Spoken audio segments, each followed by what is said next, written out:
Within Scopus, from a list of results, I can limit to a particular document type, which means I can limit to review articles. So on the left hand side there's the option document type, and I'm just going to tick review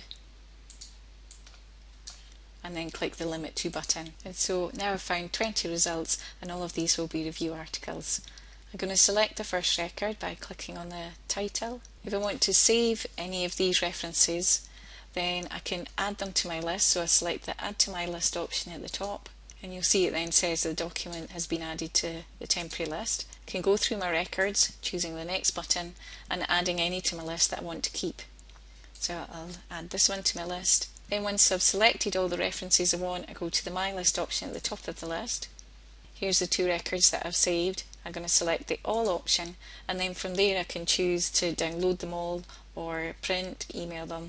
But the most useful is the export link, as this allows us to export the records into RefWorks. So you see the export format says RefWorks Direct Export, and then I can choose the output option, and I'm going to choose abstract format, as that includes the summary of the article along with the reference details, and then click on export. And I already had RefWorks open, so you see there's the tab there at the top. I'm going to switch to RefWorks.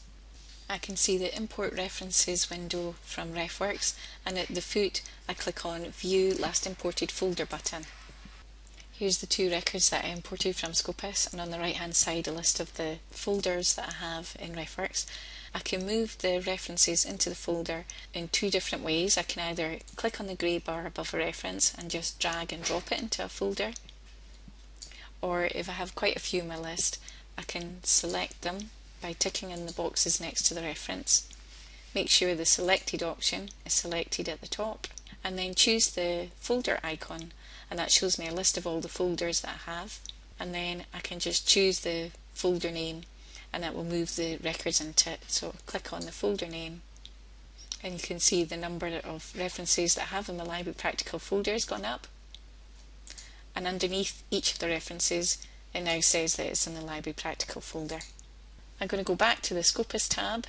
Now that I've finished my export, I choose the back option. Since I've now dealt with the references in my temporary list, I'll just delete those from the list, and then I can continue searching using the search option in the top left hand side.